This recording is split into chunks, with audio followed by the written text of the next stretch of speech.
Hello and welcome. Today I have assembled 7 habits that keep you broke. Number 6 and 7 are the most common to us. Stay tuned, watch till the end. Do remember to like and comment. Also, share to help a friend. Subscribe to this channel not to miss future lucid financial tips. Thanks. I'll be your host, GM.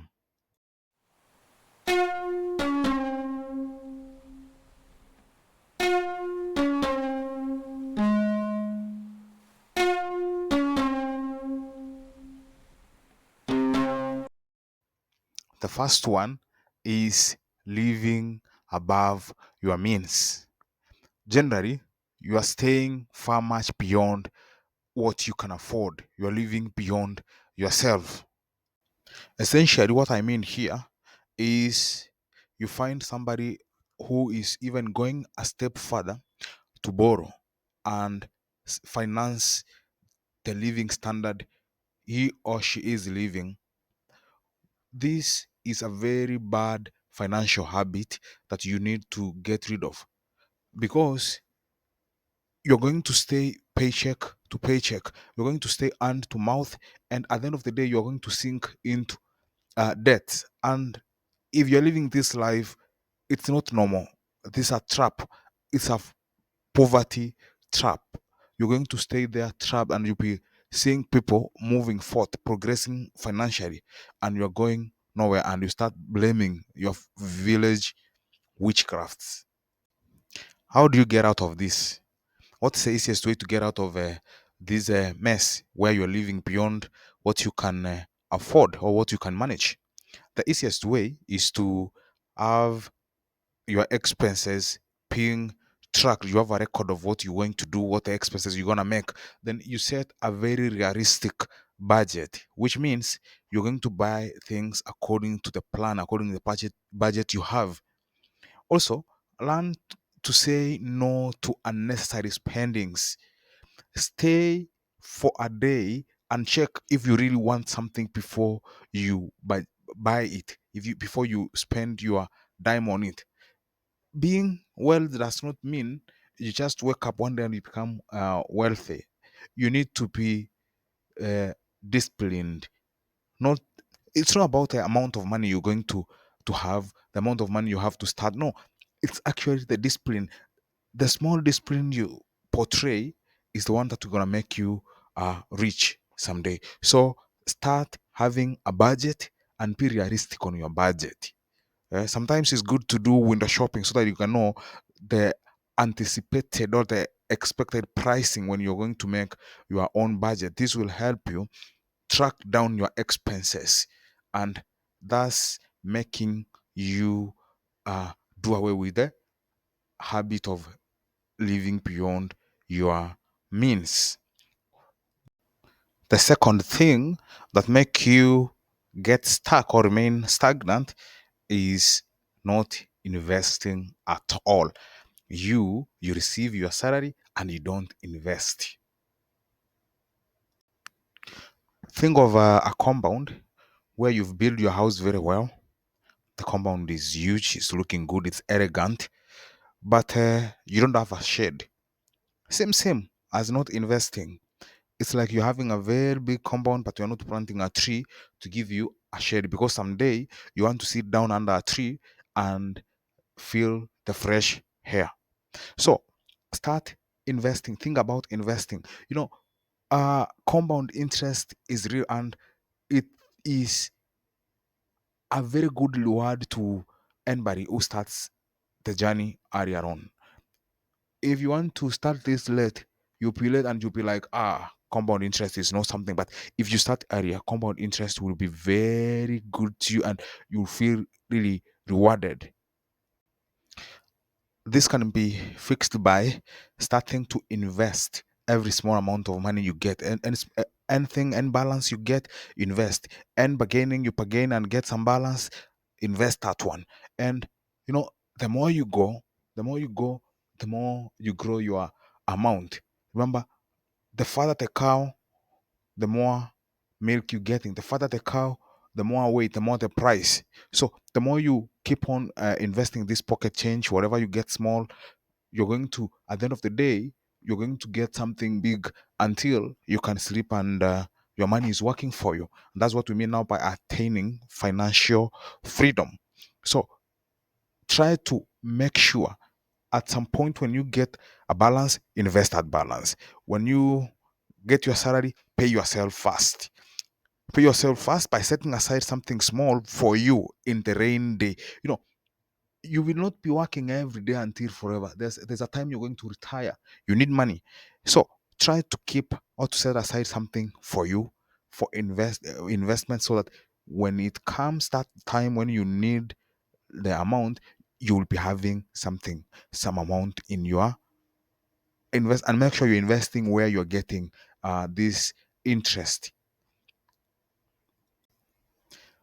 This one is where most of us are. Most of us don't have an emergency fund. You stay until when something happens is when you start, oh my goodness. You go to bank to borrow. You are you are calling friends here and there. You want assistance. That is like, if an emergency happened, you are down. Everything starts zero. Try to set up an emergency fund. You know, one way of becoming financially sure is to have a speculative motive when you are saving your money. Set aside some amount of money that can be used for, maybe if something happened, if you had a medical emergency, you have that amount to spend on that. If you had maybe uh, some issue happen, and you have that amount to spend on that. So speculative motive. So that's what's called emergency fund. A fund that can safeguard you for at least a few days before you get back into your feet. For instance, if you lost a job, you need some amount of money that will sustain you until you get the next job, or until you figure out what you will do. So, as a measure to alleviate the issue of not having an emergency fund, start setting up an emergency fund. Start small, start low. Uh, by the time you have a 3 to 6 months emergency fund, you have funds that can sustain you for 6 months in your account. Now you can start saying you are safe, because if you lost a job today and you have something that will sustain you for 6 months, that means you are financially safe, and you'll be having a very good amount of time to figure out on your next step, to maneuver around and get another source of income. Unlike somebody who never had an emergency fund, who spent everything. So when they lost their job, they just start getting stuck. They become a burden. Some of them start being chased out of houses. So set aside an emergency fund. Start small. Spare something small. Spare something. Say, okay, this one, if something happened, this one can pay for me rent. If something happens, this one can buy for me food. Small, as you progress, as you advance. And that's one way of becoming financially free, because if you have an emergency fund, then that implies you are slowly becoming financially free. Most of us are also in this one. This is the fourth aspect: bad debt management. This one, almost all of us, including our countries here. Bad debt management does not mean you're not repaying your debt necessarily. It implies that you are accumulating debts from various aspects, from various avenues. You have credit cards, you have bank loans, you have soft loans, you have salary advances. So basically, you are doing a very bad debt management. And even in the repayments, you are gambling which one to pay, which one not to pay. And remember, you are not just paying for past mistakes, you're also paying interest for the mistakes you did in the past. So you need to check on yourself when it comes to debt management. Check on yourself, check on which debt you're taking, check on the interest rate of the debt you're taking. Then ask yourself, is it necessary? Do you really need the money before you go for the debt? If you don't need the money, then you don't need to borrow. On this one, I'm going to give you one of the best ways to manage debt in the world, and these ones have been tested and proven to be the most effective ways of managing debt. And these methods are avalanche or the snowball. So in the avalanche method, you're going to start paying debt from the one that has got the largest interest. For example, the credit cards, the soft loans, the emergency loans from microfinances. So when you're done with the ones with the highest interest, you progress to the ones with the lowest interest. That's when you're doing the avalanche method. But if you are doing the snowball method, you're starting paying from the one with the largest balance down to the one with the smallest balance. So by doing so, pick one that is working for you. Then by doing so, you're going to become a good debt manager, and at the end of the day, you're going to be debt free within no time.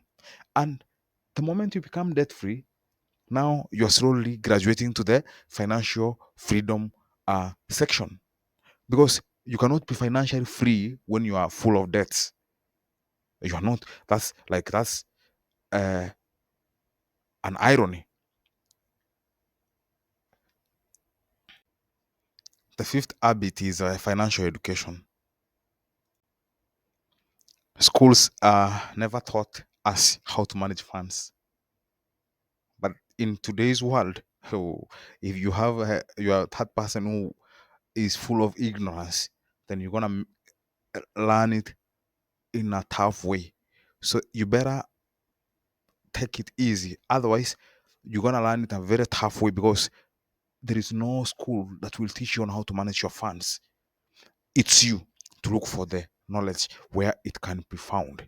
So try to educate yourself on how you can manage funds. And by so doing, you can read books like The Rich Dad, The Poor Dad, The Millionaire, Next Door.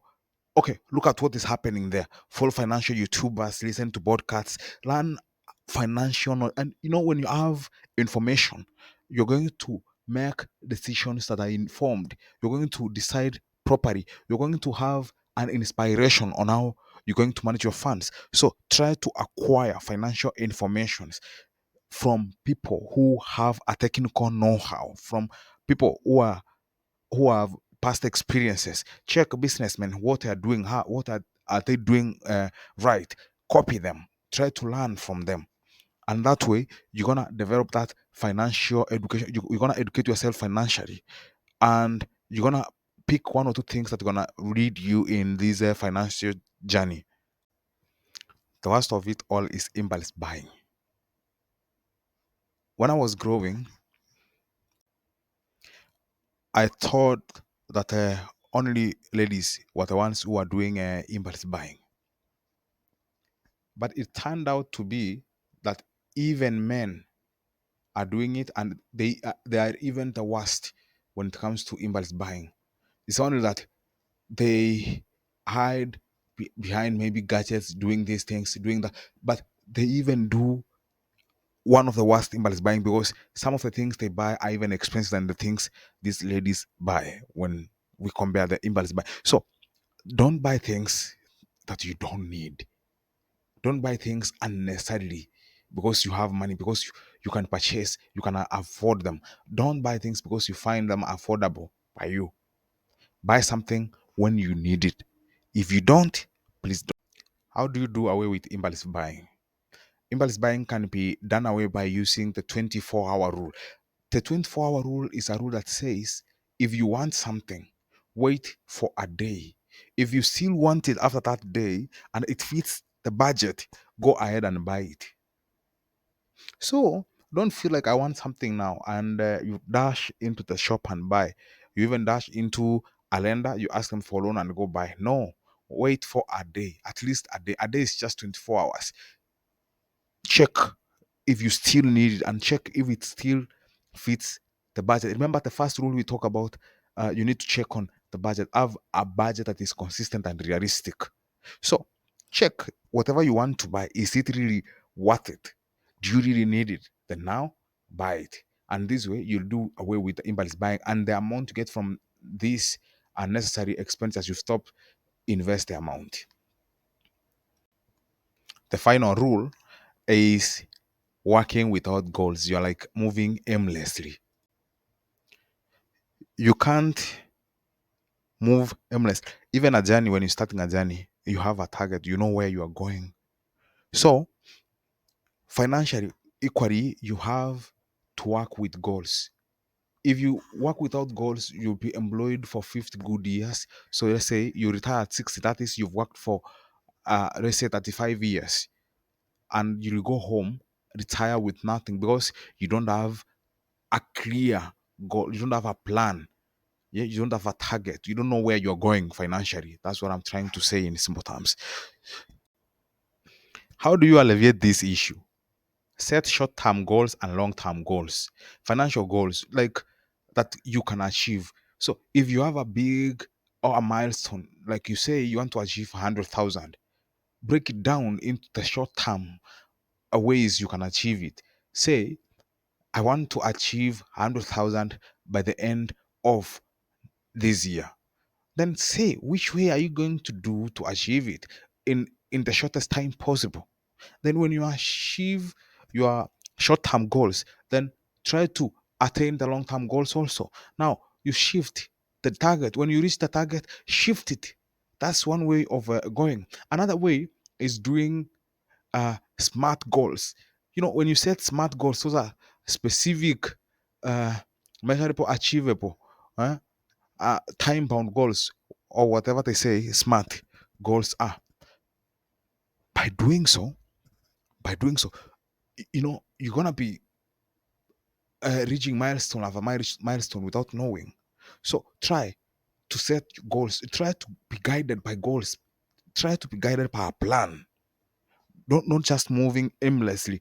You're here, you'll babble, you'll fumble, and you find yourself falling back to the ground. Again, you pick yourself. You go without goals, you hit the wall. So try to have goals.